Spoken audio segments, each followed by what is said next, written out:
am live. I trust you slept easy, you've woken up well. Our guests already here in studio with us, and of course today we are standing on guard, keeping an eye on the enemy, looking at a panoramic view of what is happening inside the country, within East Africa, and of course the entire world as far as security is concerned. We have Wirunga with us, Dr. Wirunga Simiu. We have also with us Dr. Hassan Khanenje. We have Dr. Mustafa Yusuf Ali. Is here. Good to have you. It's been a while. Thank you. Right? You've been globe-trotting. That's right. Yeah? All over the world. So you'll give us an update of where you've been. So it's good to have you back on the show as well. Thank you. And we have also Professor Noah Midamba with us this morning. And a lot that we have to discuss today as far as security is concerned. And also the border row that is escalating, Kenya and Tanzania, Uganda and Rwanda. What is really happening, of course, with the borderlines. So this is another story that we want also to really follow this morning. Remember also, there are a few days which is actually waiting for the new IG to be appointed, right? So that will be the exit of the Inspector General of Police. This is Joseph Boynet. So there is an earnest now searching for a new IG, and that also will be part of what we'll be discussing this morning, looking at the tenure of Inspector General of Police Joseph Boynet so far as security is concerned. But before we drill deeper, let's see what is fresh off the press this morning. We begin with the Daily Nation. This is what is on the front page of the Daily Nation.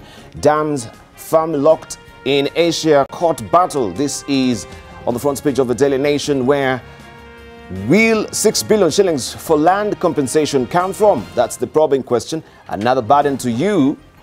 Doubts over Italian companies' ability to undertake works in Elgeyo Marakwet increased following reports that Nepalese government seized its performance bond after it failed to complete 35.5 billion shillings projects. This is a story that you want to follow, and I think this was actually, let me try and see what we have here. Just give me a moment. I think it's just jumped over to what I really do not want. That's not really the main headline that we have today on the front page of the Standard or the Daily Nation. That's it, right? It seems, let me just see what we have on the front page of the Standard. Let me go with the Standard. This is what we have on the front page of the Standard. Rotich 12-hour ordeal with graft detectives. This is what is on the front page of the Daily Nation today. I misled you, not the Daily Nation, but the Standard. I misled you with the Daily Nation.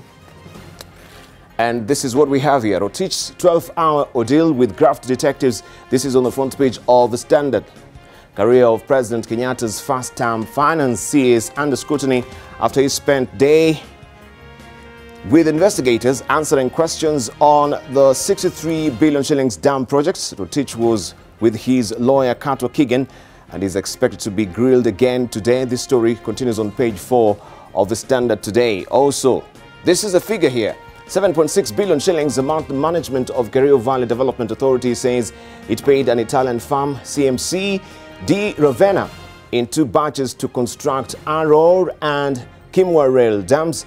Also, 20.9 billion shillings amount investigators say has been paid to the contractor of the 2 projects. You can follow this story inside the Daily Nation. Also, Britain free of HIV after treatment. We have the gritty details of this. It says the man nicknamed the London Man contracted HIV in 2003. He is the second person in 12 years to test negative for virus after cancer treatment. And you can follow this story inside the Standard on page 3. Let me show you what we have also on the front page of other dailies. This is what we have on the front page of the Star. Profit Award took over Saitoti property. Jen Mudhoni's family wants DCI to probe a war for cash transactions. Church denies taking control of 1.5 billion shillings properties in Westlands and Riverside Drive. This story continues on page 4 and 5 of the Star this morning. Also, Uhuru tells off Ruto MPs for politicizing war on corruption. This story continues on page 2. And 30,000 students to miss help for giving false details is another story on page 7 that you can follow. War on corruption takes center stage as governors meet. And Mombasa battered woman tells of husband's brutality. HS is sacking not plot to exclude lawyers. This is on Western politics. This is what Atwoli is saying. This story continues on page 29 of the Star this morning. I want to show you also what we do have on the front page of the Business Daily as well as the Daily Nation today.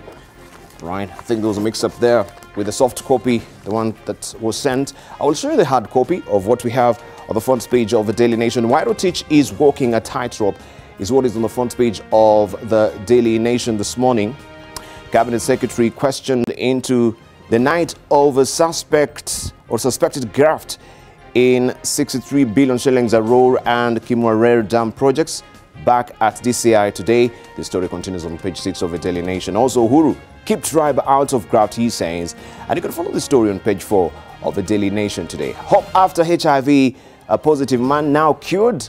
This is on page 2. Man has gone into remission after bone marrow transplant by London doctors, giving up to 37 million people living with a virus globally. You can follow this story on page 2. Church rushes to defense of David Award.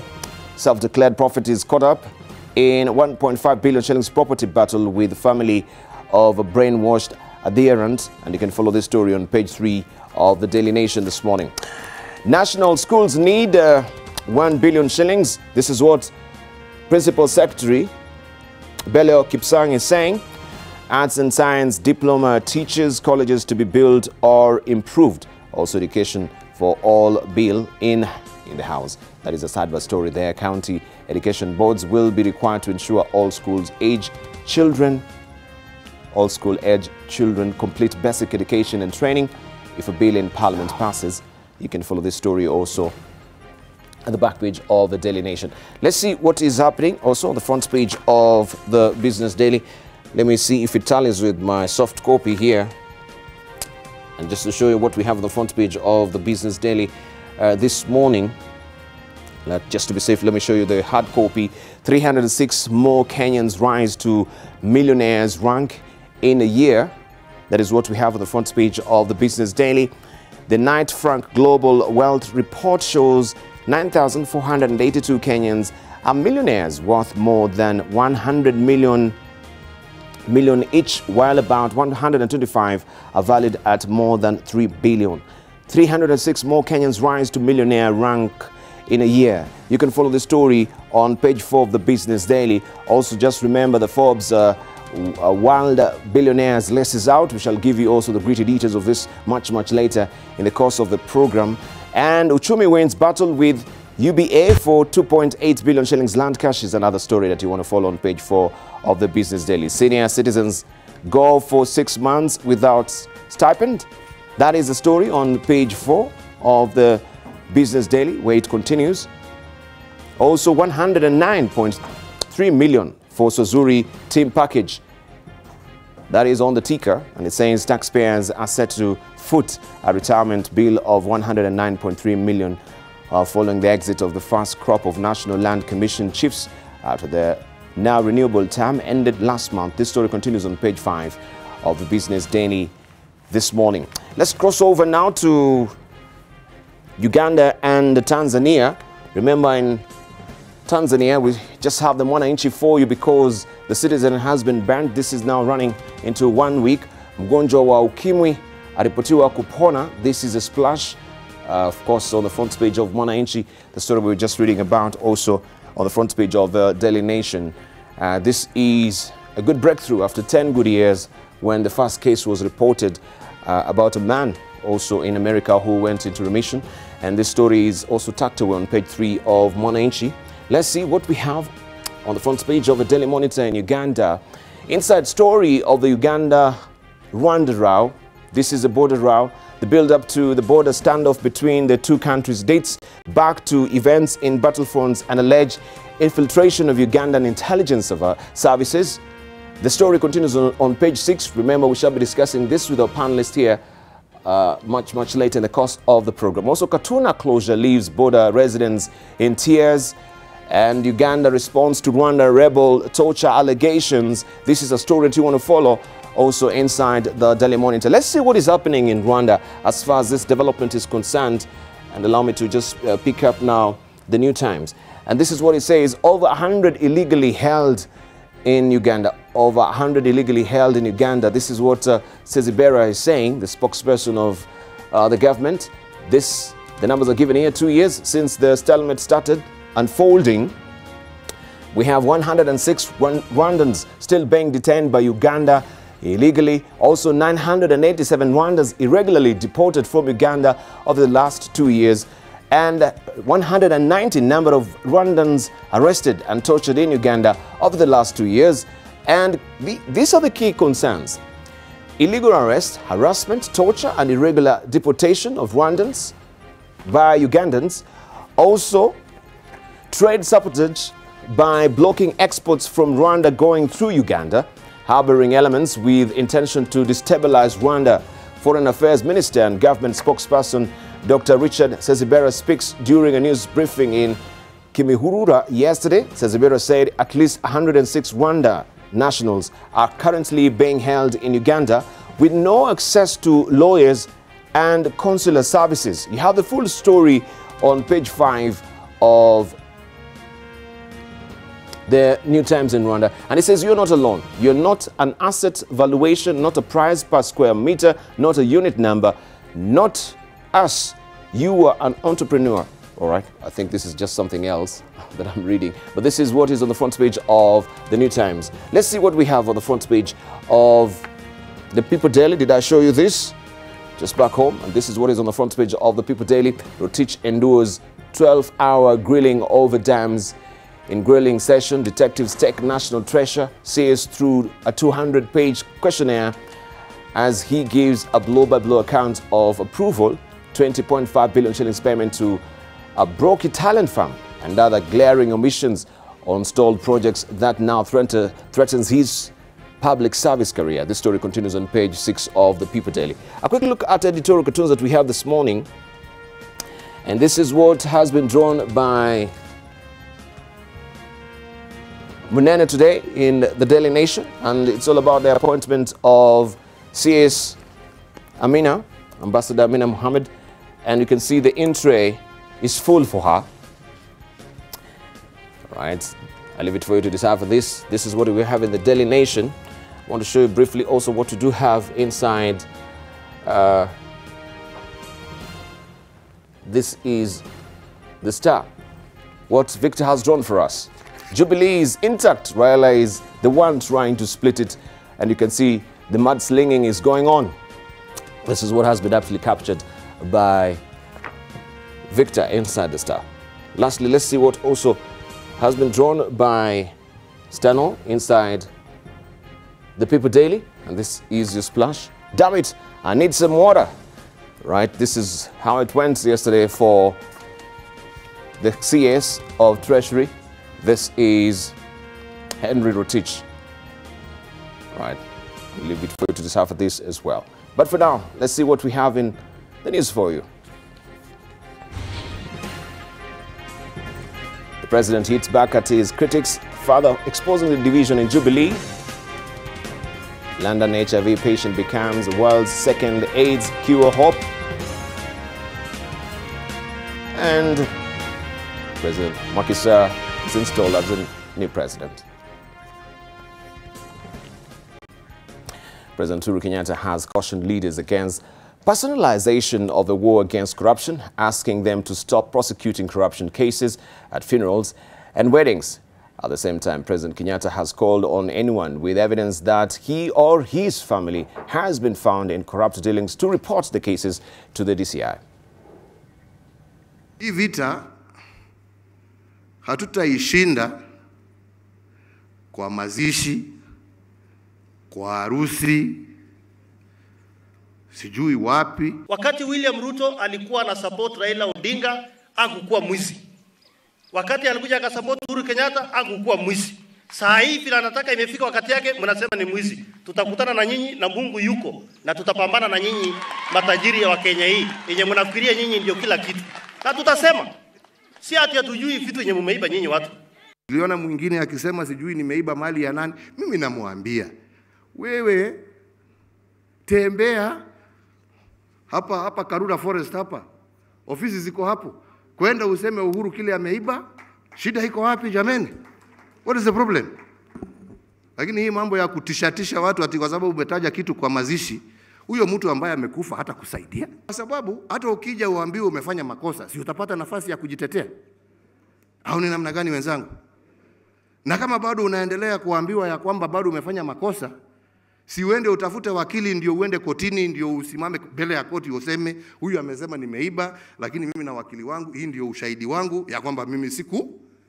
If it is my little finger that causes me to sin, even if it is my arm that causes me to sin, to stumble, and not see the kingdom of heaven, and condemn me to the eternal fires of hell, I would rather you cut off that little finger, even if it was Eugene or Malwa, even if it was all your cabinet secretaries, even if it were these governors, so that Kenya may live, Your Excellency. County governments are 100% with you in this war against corrupt. The law should not spare anyone found plundering public resources. We are going to succeed if we can assure Kenyans that nobody is above the law under the current constitution of Kenya.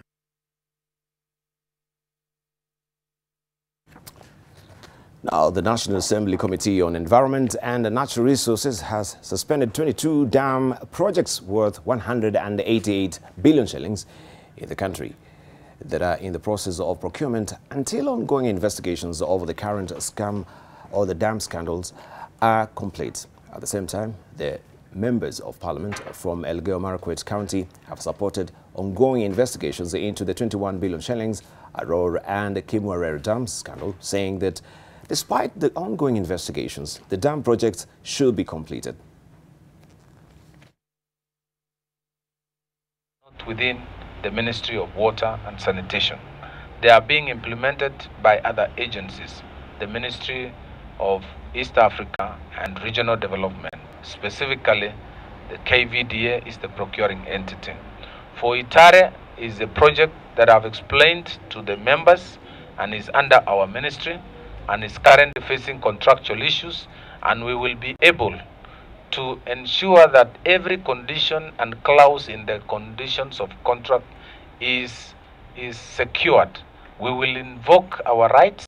Government is so much keen to go and give advances, well, at the same government where we are sitting is not even ready to provide funding for compensation. Let it be genuine investigations and not people trying to take away this project. KFS to provide the necessary approvals and not to be discriminative, giving approvals in elsewhere, but not providing the approvals for Aror and Kimwarer Dam. The projects must continue to its completion because it has several benefits to the community and the country at large, which includes, but not limited to, food security in the region and the entire country. Now, another trade dispute between Kenya and Tanzania is brewing. Last Monday, the Tanzanian authorities directed that all manufactured goods from Kenya be re-examined despite KEBS certification. Mark Masai just came from Namanga border point to establish the fault of the latest widening rift. Movement at the Namanga one-stop border point almost at a standstill. Little activity, none of the stakeholders or authorities concerned willing to talk. The latest official communication, however, speaks volumes. As of Monday last week, no manufactured goods from Kenya into Tanzania are allowed in, even though they have been certified safe by the Kenya Bureau of Standards. Last year, in a seemingly choreographed commissioning of the Namanga one-stop border point by President Uhuru Kenyatta and his Tanzanian counterpart Pombe Magufuli, the turnaround time for goods at the border point was meant to be hastened, removing the bureaucratic steps such as the latest demands by Tanzania for re-inspection of goods despite KEBS certification. It has emerged, however, that the latest move by Tanzania is in retaliation to the blocking of tiles that were coming into Kenya from Tanzania earlier this year. The Kenyan authorities allegedly denied entry to the tiles that had been approved by the Tanzanian Bureau of Standards. NTV tried to get official word on the ground from the Tanzanian Bureau of Standards, KEBS or KRA, but none were willing to be on record on the status quo despite the clear standoff, only hinting at ongoing interventions at higher levels of government. Kenyan stakeholders are meant to meet tomorrow to chart the way forward. The one-stop border post that was launched recently was meant to bring to an end the trade spats between the two countries once and for all. But it seems that time and again there will be a resurgence of incidents of the countries showing who's boss, and at quite a costly affair. Mark Masai, NTV, at the Namanga border point. Well, the border dispute is not only here in Kenya and Tanzania. I want to show you also what is happening in Uganda and Rwanda so far. This is what is on the front page of Daily Monitor today. I just showed you earlier. Inside story of a Uganda-Rwanda row. The build-up to the border standoff between the two countries dates back to events in battlefronts and alleged infiltration of Ugandan intelligence services. The story is tucked away on page 6 of the Daily Monitor. Just to read maybe an excerpt of it so that you can see what it does entail for you to get an inkling of what we're talking about. And it says that on November 9th, 2017, just to give you a history, a senior official from a diplomatic post, let me try and expand it, a neighboring country, lured a Rwandan refugee with cash into the hands of operatives from Uganda's now disbanded police flying squad. After realizing that they were under surveillance, the abductors, who had allegedly readied to illegally transport the refugee to Rwanda, instead dumped him at the Central Police Station in Kampala. The diplomat mobilized 5 men suspected to be foreign agents to remove the refugee, but lost the contest following a scuffle. Police detained the quintet. Officials familiar with the matter, but who asked not to be named due to sensitivity of the matter, saying this incarceration prompted the diplomat to seek freedom of the agents through a top officials, the now disbanded flying squad. The chieftaincy of military intelligence, CMI, last June took the senior police officer into custody, and he, alongside other colleagues, are being prosecuted for, among other things, alleged kidnap and illegal repatriation of Rwandan refugees. Now, this November 2017 incident, although outwardly isolated, mirrored the cumulative problems highlighted in various intelligence briefs to President Museveni about alleged infiltration of Uganda's security and intelligence services by the neighboring country and its agents. Tensions are currently high between the two countries, with Rwanda accusing Uganda of harboring its dissent elements, while Kampala has publicly only said, without elaborating, that the matters will be resolved. Source of trouble? Two highly placed sources briefed on the matter said also penetrated was the cabinet and media, and the officials spoke of wiretapping of the communications of top Uganda officials at highest levels of government. General Eli Tumwine, the security minister, told his newspaper yesterday that the claim of communication breach was not supported by evidence. And it continues here. While this is developing in Uganda, I showed you this earlier as well, this is what is happening in Rwanda. They're saying over 100 illegally held in Uganda. This is according to the foreign minister and spokesperson of the government, says Ibera. The numbers also are broken down here, and key concerns also listed here: illegal arrest, harassment, torture, and irregular deportation of Rwandans, trade sabotage by blocking exports from Rwanda going through Uganda, harboring elements with intention to destabilize Rwanda as well. This forms the basis of a discussion a bit with our panelists this morning, and a raft of other issues that we shall be looking at as far as security is concerned. Remember, today is Wednesday, and every Wednesday we have Standing on Guard coming away. We keep an eye on the enemy. Allow me, as you said, to introduce to you this morning Director of East African Institute of Security Studies. This is Dr. Werunga Simiu. And also joining us this morning is Dr. Hassan Hanenje, who is the Director of the Horn Institute. We do have also with us Tom Kagwe, who is a political analyst and also the former board chair of, board member of IPOA. We do have with us as well Dr. Mustafa Yusuf Ali, who is a conflict resolution and national security expert, and we do have Professor Noah Midamba with us, who is a KCA University Vice Chancellor and also He is a foreign and diplomacy expert as well. Let's continue with the discussion and just look at this, what is happening, looking at the front page. But we can begin with that story by Mark Masai, which acts as a segue, or it can segue into our discussion this morning. Are we going back to that particular spot that we had with Tanzania again? Remember the chickens, right? Even though hard as right now, they cannot cross over to Tanzania, right? Let's begin with Werunga. Thank you, Debarl. I'm not very good in those things, but let me try. Matters of trade. I think we have a problem with the Tanzania for a very long time. And either Tanzania does not feel like Kenya is playing a honest game with them.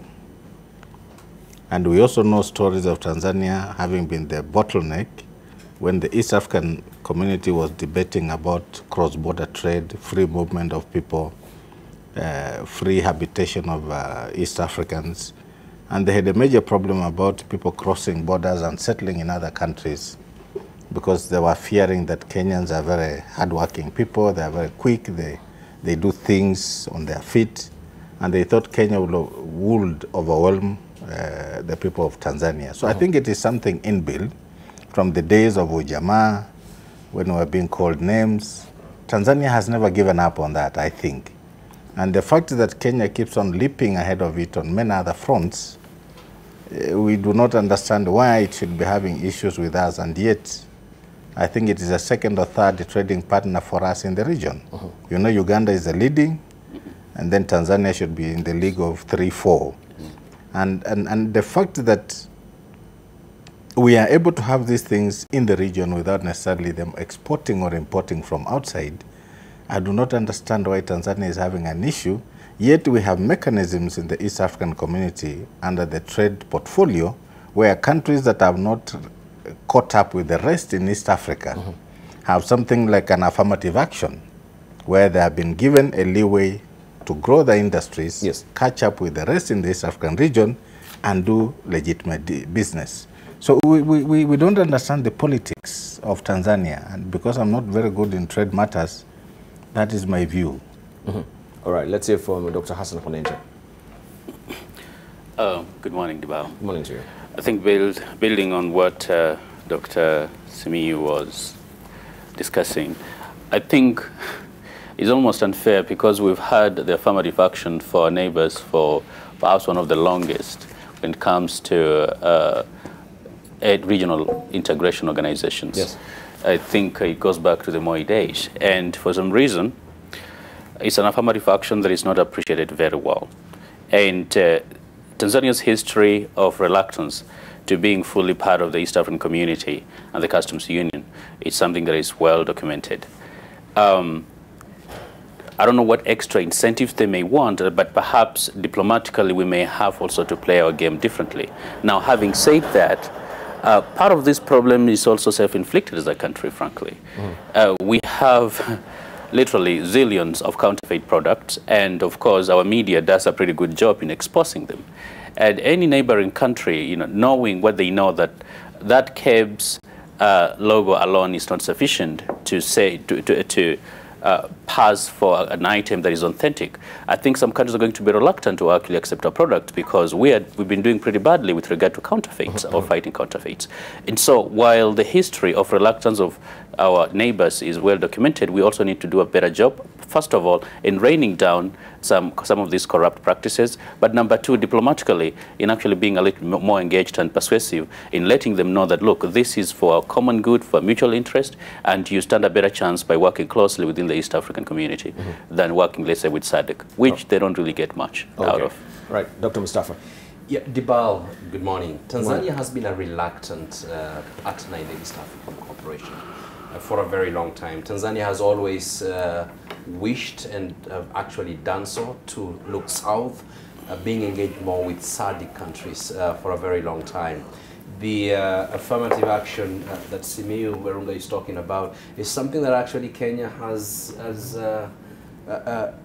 given Tanzanian industries products to come into the country duty-free. And This was actually, at first they were given 5 years. This was extended. It went on and on and on in order for Tanzania to build its industrial base. Kenya's industry was much better, and most of the goods that were being sold in Tanzanian supermarkets were actually from Kenya, from the early 2000s all the way to a few years back. They are, of course, improving on their industrial base, and a lot of products are now coming from China. I lived in Tanzania for 5 years, and I saw the kind of anti-Kenyan behavior that is there was pretty much high at that time. And we also are to take some of these responsibilities, Debarl. In Kenya, with the kind of corruption that we are seeing, the fact that we ourselves do not trust the KEBS stamp of quality means that others are not going to trust them. And this goes down to the war on corruption that the president has started and has to sustain. Thank you. Professor Noah Midamba. Debarl, this past week I've been looking at the top 10 Kenya trading partners, the outflow and inflow into the country. And if you take all that and put it all together, this country and Africa cannot grow unless we really value. Are we out? Just continue. We can see some shadows. I think, yeah, the power's gone out. Today, I'm telling you, technical challenges here. Simply because I'm talking.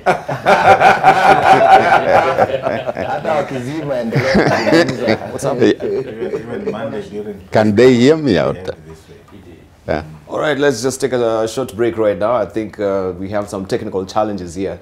Today is not really my day. The devil is here. I bind him. But even Monday during trespass, it will be held.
Welcome back. We do apologize for that technical challenge. Of course, it was back to black.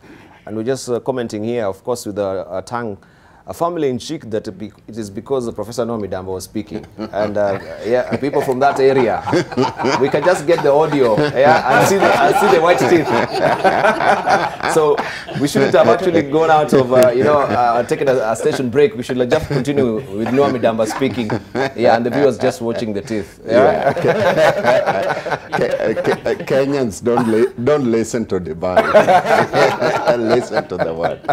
The most important thing is what I'm saying is whatever, all the trades that we're doing around the world, and I look at them very thoroughly, the most benefit that we have is coming from East Africa. Yes. Our #1 trading partner is Uganda, and unfortunately #2 trading partner is Pakistan. But in the top 10, we have Uganda, we have Tanzania, we have Rwanda, we have Burundi. And therefore, what we need to understand is whatever we do in our foreign policy development, trading, free trade zone for us in East Africa is going to benefit us in a short and a longer term than any other trading partnership. And therefore, we need to deploy the best that we have, all our diplomatic forces, all our trade expert, the private sector alliance, the president at his level, in order to unglue all this cluttering and problematic issues that is happening to Tanzania, and then Uganda and Rwanda. We cannot accept this as a status quo, or do we say now we are going to trade with Egypt more than East Africa? Right. Thank that you. is where I'm coming from. Right. Let's say from Tom Kagwe. Debarl, thank you for that. I think I will put it in a different context. When you look at international trade, and I'm privileged to have done my MA thesis on this subject. It's a question of whether we can agree to liberalize trade or continue with protectionism. There is this trend in the world that is coming up, and I was talking to my colleagues, that most of the countries, led by the United States of America, are doing a lot of protectionism. And this trend is becoming very difficult, especially if we are living in a globalized world where liberalization should guide trade, so that even when you say tariff and non-tariff barriers, this should be reduced. But the history of Kenya, Tanzania, and other countries which are in the East African community, it's because of, let's be honest with ourselves. Kenyans, we are capitalist by nature. I don't know, that's the trend we took from independence. Tanzania, on the other hand, went to socialism and with the issue of ujamaa. Everything we do, and especially because my colleague said, Dr. Ali, that corruption has ruined some of these relations. That you can have, for example, dry cell batteries sold in Tanzania, which come from Kenya, but the stamp is forged, either KRA stamp or KEBS stamp. But let's also remember that Tanzania is behaving the way it is behaving because of the balance of trade concept, that we have more to sell to Tanzania than they sell to us. Other than, I think, vitenge, I'm not sure how much more we buy from Tanzania. So when the balance of trade is unequal, especially for Tanzanians, they are prone to behave that way. Every country would behave that way. So they want to push and push the farthest. But one of the key things which the professor has just mentioned, which is a concept we need to encourage a lot, and from the countries he has read, is the concept we call the South-South trade. We cannot continue exporting things outside Africa and trading with partners outside Africa. We need to encourage more trade within the context of the East African community, the African continent, so that we reap the benefits from home. We cannot say that Pakistan is our next trading partner, yet the only thing we sell to them is tea. I'm not sure what we buy from them. So let's encourage South-South trade, and we will see these benefits trickle to the common person, whoever is a farmer or somebody doing animal husbandry. We will benefit a lot when we encourage that kind of trade. That's how I see it. All right, thank you. And I think we also now can also continue that story and see what we were talking about on the front page of the New Times. Over 100 illegally held in Uganda, says Ibera saying this is the foreign minister of Rwanda. And I showed you also the Daily Monitor. We just want to continue the discussion what is happening in East Africa. Inside story of the Uganda-Rwanda row. I also read extensively for you to just give you maybe a snippet of what they are really talking about. But can we now drill deeper and talk about this dispute that we are having, especially Uganda and Rwanda? Where is it emanating and where is it headed to? Let's begin with you, Dr. Virunga Simiyu. I think the Uganda story, that's from where Kagame came from. You know, Kagame came from Uganda. And there was an intelligence officer to Museveni. He came from Uganda? Yes. Is he a Ugandan? That's another story for another day. Even Museveni, we are not sure where he comes from.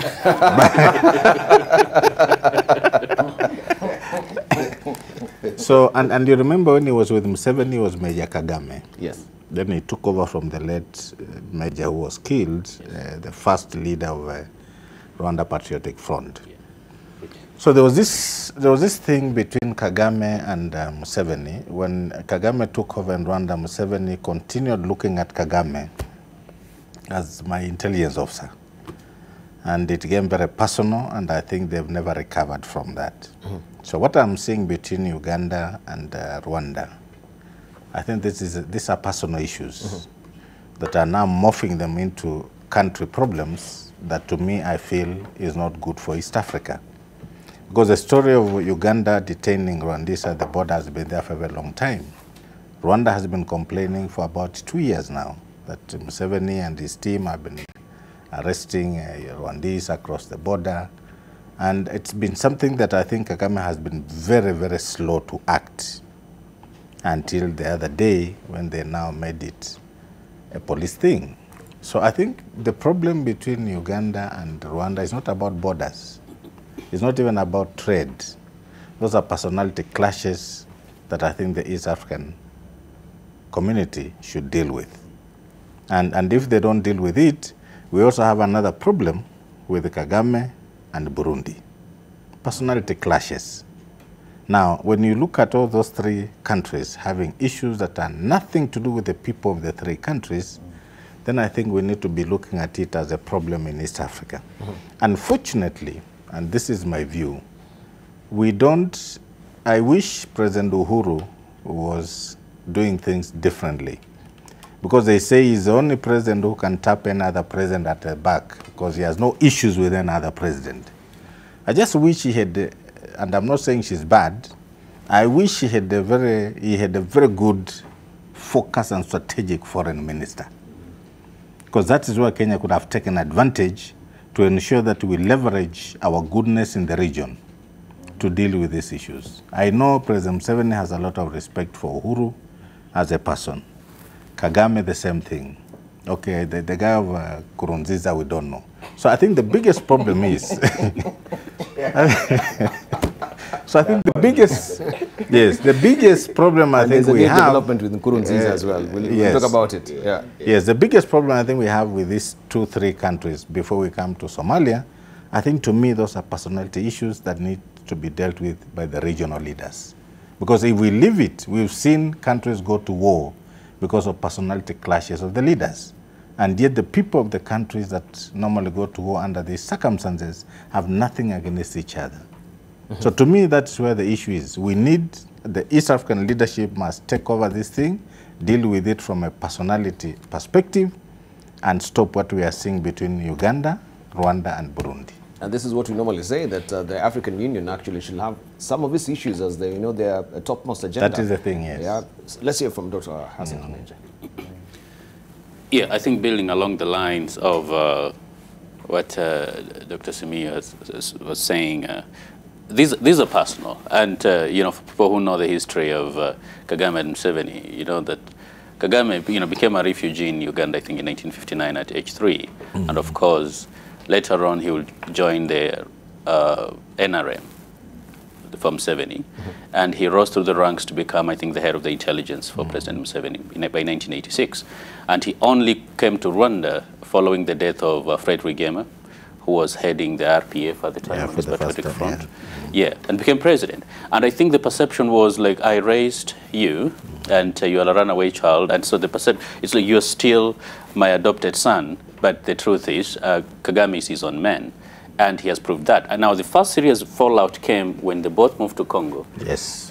In Kisangani. And there were serious clashes between Rwandese forces and Ugandan forces, actually led to lots and lots of casualties for sustained period of time, even though they were supposedly fighting from the same camp against, of course, the coalition of Congolese, Angolans, and Zimbabwean, soldiers, troops, who were backing Kabila at the time.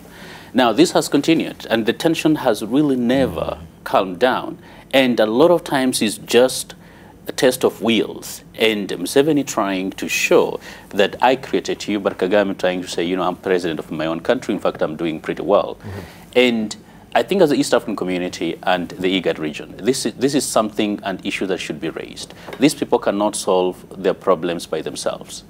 And they can only be facilitated. And as someone has suggested, this is the kind of issue that African Union should actually be dealing with, because if we can't address them, even as the East African community, for instance, we cannot achieve that level of integration that we want. When we are busy trying to fight border wars with, on the one hand, Uganda and Rwanda, on the other hand, Kenya and Tanzania, and on the other hand, that's just going to be impossible for us to achieve that dream. And unless, as the leadership of the EAC, IGAD, and the African Union using that forum say, you know what, we need to move beyond this. If we are going to see, in the words of Thabo Mbeki, African Renaissance, African Renaissance cannot come when we're becoming petty, because these are actually petty issues. These personality issues, they're extremely petty for countries when it comes to economic development. Right. Let's hear from Dr. Mustafa. Yeah, Debarl, power in Africa is mostly personalized, and we see this kind of personality clashes then becoming a major problem at the state level. And the only way to deal with this, Debarl, is for frequent, free and fair elections to be carried out in these countries. If we had this, then most of the leaders who are overstayed their welcome would go, and new leaders would come, and that would cure the issue of personality clashes, particularly in countries that are bordering each other. The other point, Debarl, that is critical here is what is happening outside of Uganda and Rwanda in the Democratic Republic of Congo. So this competition inside DRC for whatever purpose, whether it's minerals or just trying to create a hegemony in that part of the world, is actually causing some of these challenges. So it's not really about now what's going on at the border, it's what has been going on for a while, and the personality clashes between these two leaders, Kagame and Museveni. Okay. Debarl, we in Kenya for a while played a major diplomatic role, particularly President Moi.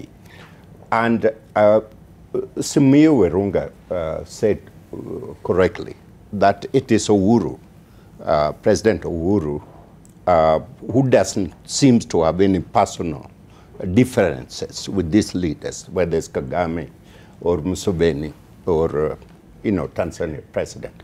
We need to play a very bold diplomatic role. Our foreign service need to be very focused. Our trade relationship need to be very focused. I serve on the Inter-University Council of East Africa. I'm one of the chairs. And, you know, for a while, we've been having differences with Tanzania. But I'm very pleased to say that we are harmonizing. We can go and have lunch and laugh and talk about everything. And by the time we write a report, it's much more unified report that benefit the East Africa. So whatever diplomatic clout that we have within the East Africa, we have to play it. Because we're either doomed together or we are going to rise above all together. But it has to begin from East Africa, leave alone the continent of Africa. Okay, right. Tom Kabwe. Mine is very simple. As Dr. Ali has said, if people outlive their usefulness, Kagame has outlived his usefulness for Rwanda. So has Museveni. Just look at Kenya and ask yourself, if Moi was in power, where would we be? We would be colliding with everyone. Moi left, Kibaki has come and gone, Uhuru is going soon. So this changing of leaders brings new blood to the issues. So for me, there is only one thing to be said, that regardless of the DRC crisis, that because everybody wants some minerals in DRC, from the United States to Belgium to Rwanda to Uganda, everybody wants some piece of the DRC.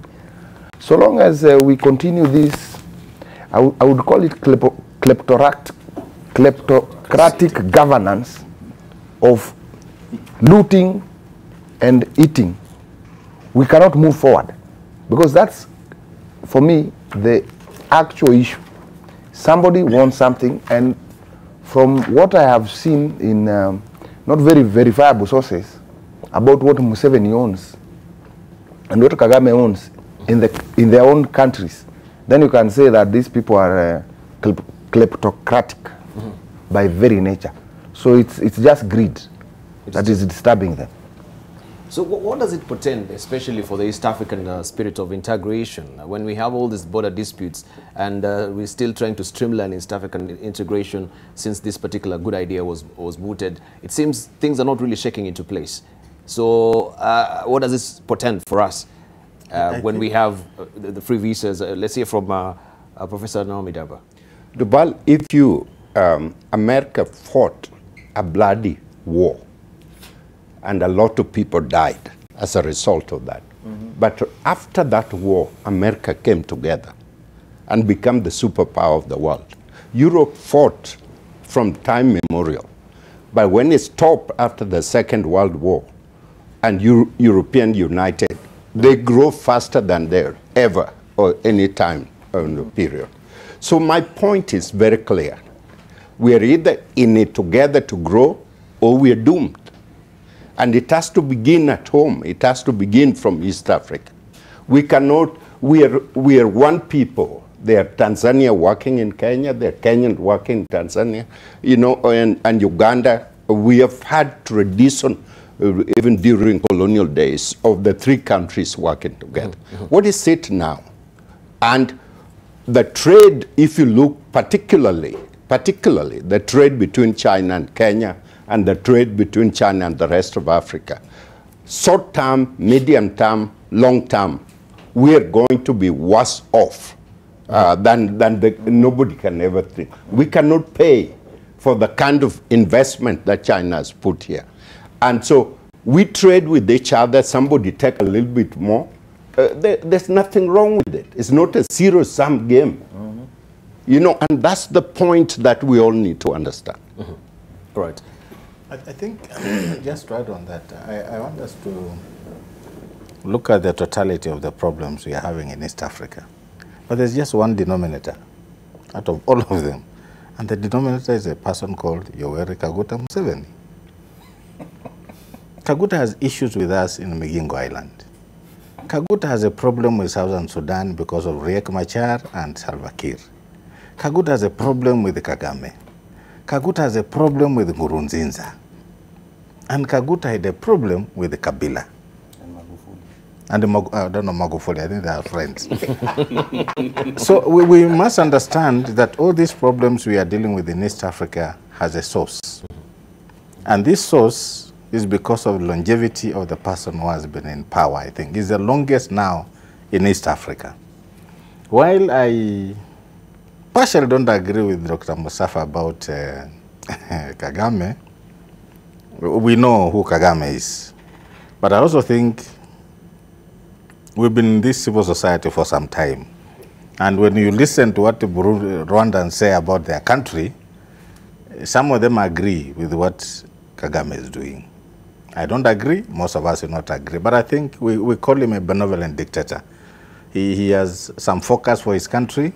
Yes, it's very tough. I was even reading the other day, I think he has arrested 3 generals or something. Have you read something like that? I think 2 days ago. But I think we need to understand and look at East Africa from that angle. Who is the denominator in all these problems? Then we start talking from that perspective.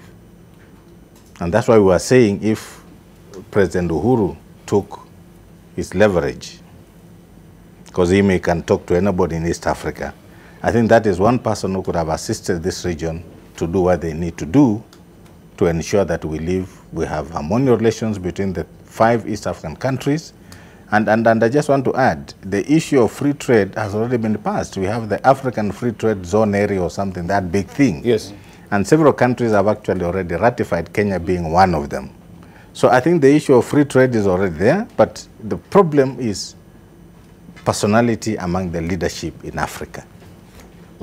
That's what I wanted to say about the problems we're having in East Africa. Okay. Yeah, Debarl, maybe to extend this debate, because we are focusing on the region, Eastern Africa region,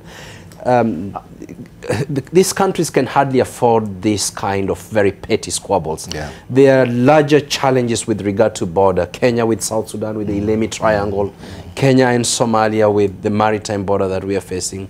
Abiy is in town, Farmajo, I don't know whether they sneaked into town last night to come and resolve these issues, but Abiy seems to be doing very well in trying to, you know, bring these heads of states together and go for a diplomatic solution, for a negotiated solution, rather than to go to ICJ, where ICJ can really, you know, be that kind of decision that is going to come from the International Criminal Justice may not be favorable to this country. And therefore, the negotiated solution that Abiy is pushing, and of course we welcome this kind of engagement. These are major issues that we need to be dealing with: the maritime border, the border between South Sudan and Kenya, Ilemi Triangle, and a few others actually that are in the Eastern African region, and Migingo, of course. And that has not been resolved as yet. That is the tinderbox waiting to explode that Migingo Island. Hassan Khanenje. Yeah, you know, sometimes it's ridiculous every time we keep going back to Migingo Island. Really, there isn't really much there. But it's a question of sovereignty that we know we need to exercise. Yes. But I think this morning, for me, one issue that is of urgency is the maritime dispute we have with Somalia. You know, at this stage, there's so much we have with Somalia, both because we are a frontier state, and you know we have one of the longest borders, of course, outside, let's say, Ethiopia. But because of what we're doing when it comes to the war on terror, for instance, we have our men and women in uniform who are there, and it looks as if the current tensions are actually not helping that. And some elements within Somalia might take advantage of that and say, you see, this is what we told you. So now, of course, the case and the dispute that we have does not look exactly pretty. I do not think allowing the ICJ to make the final ruling, it's going to be in our best interest. And as neighbors, I think this is something that should be negotiated. And perhaps we should be more proactive, and the Ministry of Foreign Affairs should lead the process. Now, this thing has been going on. We know at some point we dropped the baton, you know, way back, I think, in 2009, before Somalia decided to finally go to the ICJ. And I think we should go back and start talking with Somalia. We have been so invested in Somalia for so many years that, you know, we can't just really let this escalate. And I think the current efforts being made should be enhanced and should be made more robust and more purposeful. And going forward, at no point should we actually let this process get out of hand the way it has, because it has serious implications for national security in case we fail to solve the maritime dispute we have with Somalia today. Dr. I can say a question of leadership, Tom Kagwe. Question of leadership. I know this story. You know, sometimes when he was saying about if the common denominator is Museveni, what would have Nyerere done? Because during the time of Nyerere, we had a problem with Uganda and Idi Amin, 1971 to 79. What did Nyerere do? Raid the fellow and get him out of town. In Kenya invited Israelis, and we raided together, we raided Entebbe to free Israelis. So I think one of the key things which must be said. Did we invite? Are you saying we should raid Uganda? No, I'm not saying that. For clarity, did we invite really, or they just use Kenya as a route? No. It was negotiated. You know, for example, if Jomo Kenyatta was still alive, would Museveni try and say Migingo belongs to him? Because Idi Amin tried to say that Uganda extends up to Naivasha. What did Jomo say? Step even 1 foot inside. So we need strong, effective leadership in this country to move forward. Warunga, let's hear from Tom Kagwe. We need to be the solution. Give Tom the But I think on the Somalia issue, first, Dr. Mustafa, Elemi Triangle has a story. And the story we know is that we are actually administering Elemi Triangle. We are administering. We were administering. And it has it has a story. A treaty of 1929, a treaty of 1936. There's one that later, and the boundaries kept going up. So it has a story. And Kenya has to be honest with that story. Because some of these treaties that we entered, even if they were done by colonial systems, they are valid. You see, like the River Nile.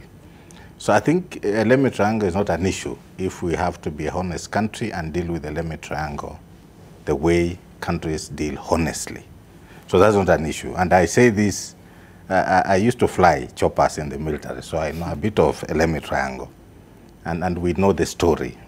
So that to me should not be an issue. I don't want to talk much. I think that's a diplomatic issue. But to me, that's not an issue for Kenya. The biggest problem we have is the Somalia-Kenya problem. Now, there are two issues here. And I know a bit of the story. And we must blame our Kenyan officers in Arambe House. And there's a department that was called, is it Directorate or something of International Borders, where we had Professor Okumu. They forced him until I think he resigned. So we have a bit of story about this Somalia problem. Two maps appeared. One, the Italian, because Somalia was governed by Italy. And then there's the British one, and of course the ones that have. So while Somalia is saying it wants to go diagonal down, Kenya is insisting we go straight at 30 degrees, whatever. So if we agree Somalia to come down, we are losing 85% of our, the extended one is called what? Easy. And then we are losing about 25% of our original one. Now, that in terms of a country is not acceptable. But the reason why I think we lost, when the Kenyan delegation went to The Hague, and this I speak with a lot of confidence because I know they did not carry along the then chief advisor to the president on international borders. And yet it is the man who had prepared these documents. He had gone, I think, to Britain to bring the maps. He had gone to Italy to bring the maps. He had written an advisory on how to deal with that issue at the International Court of Arbitration. When the 17 or so characters went to The Hague, they never went with him. That is to the ICJ. So the problem is our people here, and the president must go deeper and understand why people in this country behave as if this country is a shamba in Charangani or in Trans Nzoia. No, it is not right. I speak with a lot of bitterness because we're having these problems because we have people in this country who are given responsibilities and they always play as if this country is a small plots in Karen. That is how that thing ended up at The Hague.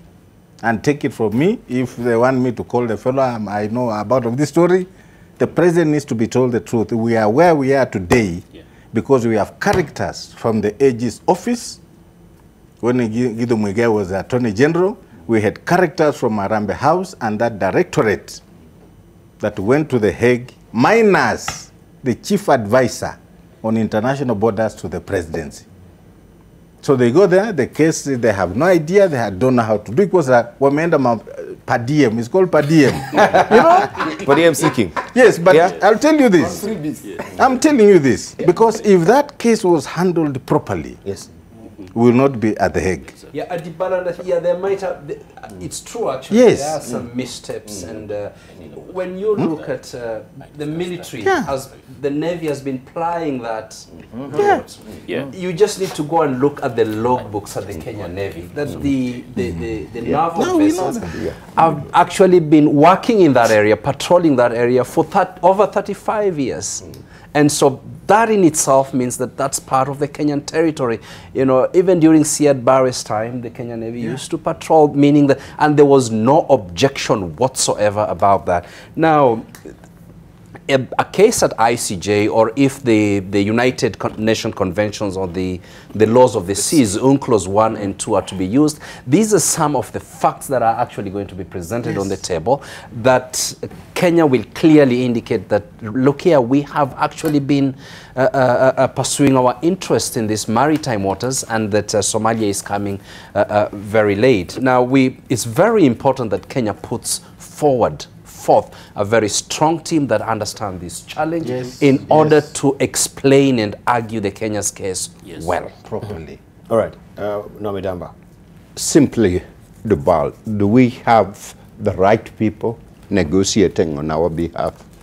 And are we out of the right people in Kenya? Kenya has a lot of qualified people who understand these things, who need to be involved on talking on behalf of Kenya. There is a precedent that AOU passed, which is not to go back to the pre-colonial days to fight over the borders. These are understood very well. Kenya cannot lose 1 inch of its territory. Kenya need to draw the line. We need to have the right people to negotiate on our behalf and taper down rhetorics such that we can harmonize it through diplomatic means. But who really negotiates for Kenya? Because it seems that on the negotiating table, everything is skewed against Kenya. When it comes to some of its projects, when it comes to, you know, what are we talking about with the ICJ and we're not having the chief advisor. I mean, there's the technical issues that need to be Attorney General. Could we hear from Makanenja? We'll come to you. Yes. You're asking when it comes to a number of issues. I think last year on this show we showed the president meeting the runaway toddler in the White House called Donald Trump, and with a Kenyan delegation. You saw what Americans, how they looked like, and Kenyans, apart from the president, no one else was even taking notes. Okay, now those are the people who actually negotiate for us a lot of times. Well, no wonder we don't come back with anything, because we have not even gone with anything. We can't even remember what we were talking about. You know, what are we going to report back home? Now, the thing is, we have to change our strategy. When it comes to issues such as this one, there have to be people who are competent, who have knowledge, both the technical know-how and other legal expertise, to a team that is formed, that is going to actually be maintained for a while. Not something ad hoc we put together today, then tomorrow that, you know, you send away everybody. so that we can be able to follow through. And as I had indicated, and Dr. Wirunga has mentioned it, we had this thing, but then we dropped it ourselves. Yes. We had it, actually. And so going forward, for us to lose this territory, it is really going to be a huge setback. But not just because of sovereignty issues, and we exercise sovereignty over parts of that, in large part. We're the ones who had a presence militarily in that part. We got rid of the pirates from that place. The place also holds apparently, or reportedly, significant hydrocarbons, which can actually have the potential to transform the economy of this country. This is something of national interest that we can't just let go. And as he did mention, we've been having negotiators who treat Kenya as if it's a plot or a shamba in Cherangani. We can't. And a lot of people going out there, as he did mention, rightly so, for per diem. Some of our representatives, they are sleeping most of the time, during some of these sessions. No, we have to be deliberate, purposeful, get competent people, because, as I've mentioned this show before, our foreign policy is tied to our development of public policy. We cannot achieve Vision 2030 if we cannot protect our resources or even market our products or ourselves. That is very, very important for us to note. And going forward, I think the maritime issue has to be given the seriousness it deserves, but at the same time, make sure that those who are representing us this time, they're not going in there for per diem. And if they are, then we shouldn't actually be wasting our time with them. Right. We had something to say. We'll wind up on this. Because you see, I look Kenya everywhere. So I love this country. You see, I'm Kenya everywhere. I love my country. Yes. But when we find some charlatans, let me use that word, taking this country as if there are small plots in Kiserian. Debarl, any country that loses an inch, and I speak with a lot of bitterness because I think I'm more patriotic than most of those fellows, you cannot play around with an inch of this country when you've been given responsibility by the government of this country to go and defend our soil. The office of the Attorney General is the custodian, is the legal custodian of anything that the government does. All these other fellows are on the periphery, but under the leadership of the Attorney General.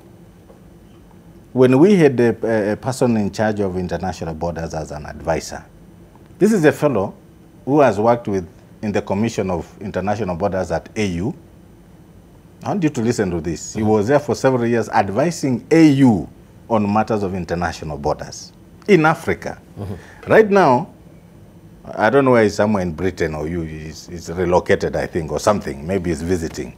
But the UN is still looking for this man to take him to Sudan, South Sudan, for purposes of borders. Yet Kenya has the audacity to throw this kind of people because some fellows want to go to The Hague to buy mitumba and come back. So it is very crucial that the president of this country, I know he's overwhelmed. There are many things that we always say the president is overwhelmed. And that one we agree, he's overwhelmed. But he has characters in this government that for as long as we leave them standing and eating and driving gasless, this country will suffer until we get the right people. Because that thing, the way I understand and I've read when I started reading the story of our borders, is that most of the times that court will never decide and give it to any country. They will say, go and negotiate. Most of the borders, they never hand it over to any of them. So it will be back on the negotiation. Yeah, so it will come back to negotiation. Now, that is where we need the right characters, if it goes that route, to negotiate on our behalf. Okay. We need to wind up on it so that also we can look at other matters, unless you have something pressing to say, Tom Kagwe, Dr. Mustafa, just to wind up on that particular topic. Just to conclude this matter, well, we have a situation. Well, it's important that Kenyans rally behind the president and to work towards getting this part of the Kenyan territory, that it's not lost. It is very rich area in terms of hydrocarbons that are there, and more importantly is Kenya's territory. The sovereignty of Kenya is at stake if we lose such a significant chunk of territory, 100,000 square kilometers to be precise. Thank you. Right. Well, we need to also drill deeper with other issues as well. Who will be the next Inspector General of Police? That is what is the probing question right now. And of course, we have 8 candidates who are lining out for this particular position. And we want just to talk about this particular tenure of Inspector General of Police Joseph Boynet so far. As far as reforming police is concerned, has he done a good job or he hasn't? And who is likely actually to take over from Joseph Boynet? We know there are just remaining few days actually for him to exit that particular office. And now people are also jostling for this particular office as well. So we want to just throw it to our panelists this morning. First of all, we can try and just get a broad overview of the tenure of Joseph Boynet. I think we can begin from, Warunga is smiling. I'm pointing to other guys. Well, we can go sequentially, right? Everyone is pointing at Tom. Former board member of IPOA, right? Looking at the tenure of IG Joseph Boynet, what do you have to say? In a nutshell, out of 10, I would give him a 2. A 2? Yes, and I will be very generous giving him a 2. How so? Because of the following. Number one, he was supposed to be a strategic thinker, merge the two services with efficacy and efficiency. He was to lead this National Police Service using intelligence-led policing. He was supposed to dismantle cartels and organized criminals, both within and outside the service. He was to police elections and also public order management within the context of human rights and fundamental freedoms. When you look at issues surrounding, for example, public order management of maybe demonstrations or such as the anti-IEBC, when you look at the allegations and possibilities of extrajudicial executions and prosecution and conviction of those people responsible, and when you look at whether he has obeyed court orders, in the Daily Nation page 2, somebody wants to sue him for defying court orders. Every story of court orders he's defied. He's defied IPOA recommendations throughout and National Police Service Commission recommendations throughout. It took only the president as the commander-in-chief on September 13th last year for Boynet to start understanding that the commander-in-chief has ordered that we restructure and reorganize and we have a concrete system of accountability from the top to the bottom. Why would the commander-in-chief do that? It's because most of the recommendations which we made during our time are still on his desk. He's refused to read them. It took the commander-in-chief to tell him so. And I will say this without possibility of contradiction. I asked him in person, why did you wait for the commander-in-chief to implement recommendations that you have had for the last 6 years? He said they were unimplementable. How? So let me say it this way, in summary. When I wrote in 2015, I said the Inspector General of Police has to do ABCD. And I wrote as a civilian. So when you first started the story that there are people who are jostling, about 8 of them, I'm not sure who these are. I will go back to my 2011 recommendations. The Inspector General of Police, the third one, no, of course, it's the fourth one after the independence. There was one after independence, Kimayo and Boynet. If Kenya must move on, we must get a civilian Inspector General moving forward. Somebody who is a strategic thinker and a manager, who understands what performance management is about and can lead the service to what was launched in September by the president. But I don't think these guys can do it. Whoever those 8 are, Or whoever those are, when maybe jostling is not really the right term, but maybe the likelihood, or it has been, suggested. We have, the current DCI, that is George Kinoti. We have also Deputy Inspector General Edward Mbugwa. We have Deputy Inspector General Administration Police Service Nur Gabo. We have National Intelligence Service Director, that is Director General Philip Kamweru. We have also the former Director of the National Counterterrorism Center, that is Isaac Ocheng, who is now an ambassador of Kenya to Brazil. Also, we do have the General GSU Commandant, Douglas Kanji. We have also Police Training College Commandant. This is Kenyuri Mwangi. So those are the people now who there is a likelihood that one of them is going to be the Inspector General of Police. But now you throw another debate also and saying it should be a civilian. And I remember 5 years back we were having this particular debate. Was it when we had the promulgation, or was it also a suggestion of some Kenyans, or it was not really in the Constitution? I think there was a debate on whether we should have a civilian IG or not. Could we talk about this? First of all, I don't want us to lose track. You gave 2. I want to hear from all of you your scorecards. Let's go to Dr. Berunga. I think Professor wanted to say no. so. Okay. We won't let you off the hook. Okay, let me be very slow so that we understand each other. One, I agree with Tom. You know, Tom is not saying we've been in this journey with him for many years. And we actually suggested a civilian. During the reform process, the Ransley and whatever, we said, let's have a strategic thinker, a strategic manager as the Inspector General. But let the 3 be police officers. That is the administration, the police, the DCI. So I think that was an idea that has been around for a long time, and we said, if we can have somebody just to plan, to think, to reform, to innovate, then let these police officers in uniform implement what that person is asking them to do. But of course, the Kenya we know, nothing. Number 2, I think on that list, remove the Director General of NIS. He's too senior to be looking for an Inspector General. When you look at the seniority in terms of the pecking order, the Director General is way far. Yeah, so just remove him on that list. Let's deal with the rest. So Director General?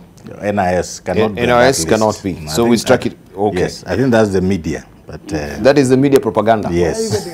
Tell us, Debarl, where you get. No, I saw it. No, I also saw it. I also read it, but I knew it was. No, the NIS director is very senior. He can't be anywhere near there. So we're down to 7. This is the story. Let me look at it from a constitutional perspective and the law. 1, Eliud Kinothia. Do you want to say something? Yes. I haven't had your scorecard yet, because Tom gave his yours before you want my scorecard? Yes, please. You know, there's nothing too much. What is your scorecard? Based on what? The tenure, the performance. He gave his, and he gave reasons why he's given 2. Which is yours? Why is it so hard? Because there's nothing to base my scoring. You know, if we had a benchmark, what then you will say he gave his according to his metrics. He speaks from my poor perspective. Obeying the court orders, human rights issues. You, according to his duties as an Inspector General, do you think he's up to he's performed sterlingly? He has tried. He has tried. Yeah. What is the scorecard? I can't score him, but he has tried. I mean, when you say he has tried, it's either here or there. All right. So just prevaricating. You don't want to really pussyfooting around it. You don't want to give me a You know why? Yes, please. Because all his performance was pegged on the reform process agenda. And until the day he's talking about, that's when we saw the first serious reform being done in the police service, because it was directed by the commander-in-chief. So anything he performed outside that was not meeting anything that Kenyans were expecting. So to me, I don't know how to score, because I can't base his performance on anything outside police reform. Okay, then continue. I think I also distracted your train of thought. Yes. Have you lost it? No. So now, why is Kagwe